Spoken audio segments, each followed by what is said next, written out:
When I was 21 years old, I stepped into a lounge room that changed my life forever. It was the lounge room of an 80-year-old woman named Patricia, and the room in which she spent all of her waking hours. It was always very dark and very quiet. There were no family or friends calling or visiting, just a whole lot of crappy daytime TV and a clock ticking through the hours of every day. Every so often, care workers would bustle in for 15 minutes or so.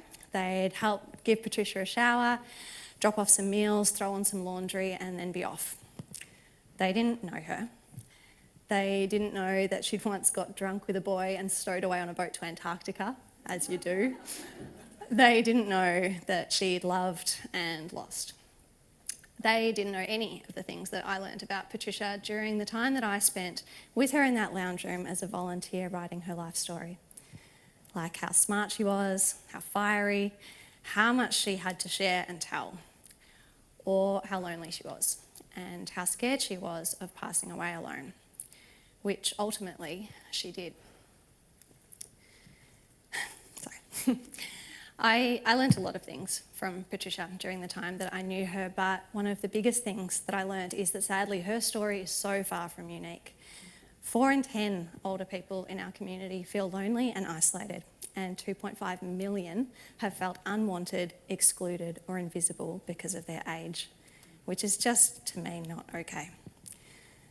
After Patricia passed away, her story stayed with me, and as I went about my days, I realised another significant problem in our community, that it's not just our older people feeling unseen and undervalued, but that across Australia, more than 500,000 young people who are looking for their first job can't find an employer who will see their potential and give them a go, which totally steamrolls their confidence and their self-esteem at what's such a formative point in their life.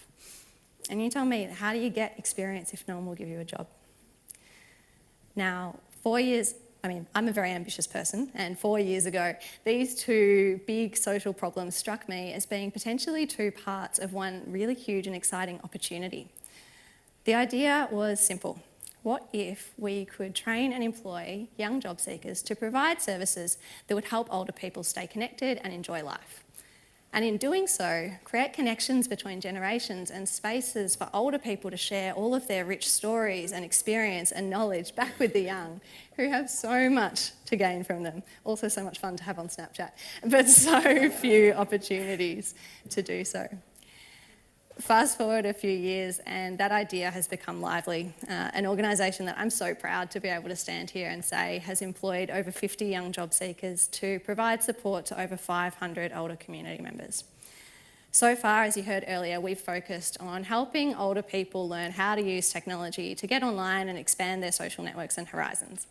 And we've seen such amazing results and some amazing and beautiful connections between the young and older people blossoming, as you can see behind me. But we've also seen that there is so much more we can do.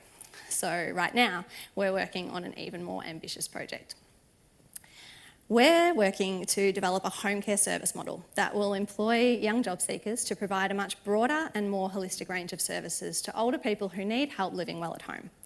From help getting out to social activities, to help with the pets or garden, cooking, shopping, pastimes, you name it.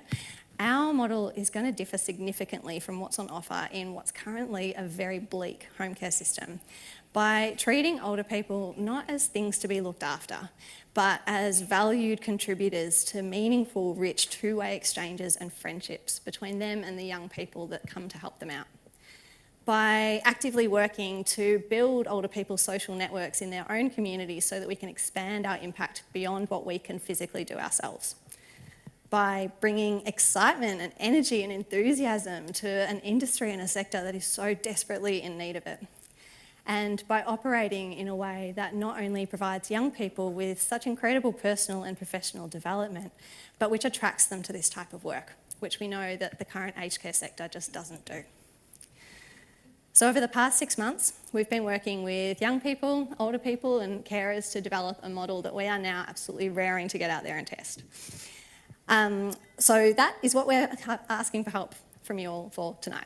That didn't come out very well, but you got what I meant.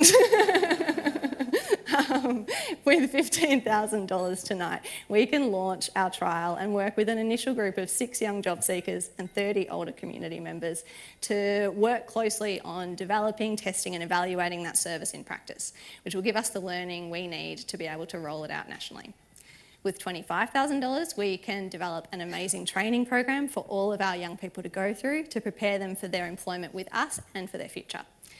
And if we were lucky enough to go home with more, which would be amazing, we could expand the trial to multiple community areas and much more diverse participants, which would deepen both our learning and our impact. So at Lively, we want to create a world in which nobody needs to fear getting old, in which all young and older people, young people, have the opportunity to grow and develop into their best selves. And most importantly, in which nobody experiences what Patricia experienced. We really believe that the time is now for this idea and that we stand at this point of really exciting opportunity to fundamentally reshape how young and older people are going to be supported into the future. And with your help tonight, we can start doing just that. So thanks in advance for your support.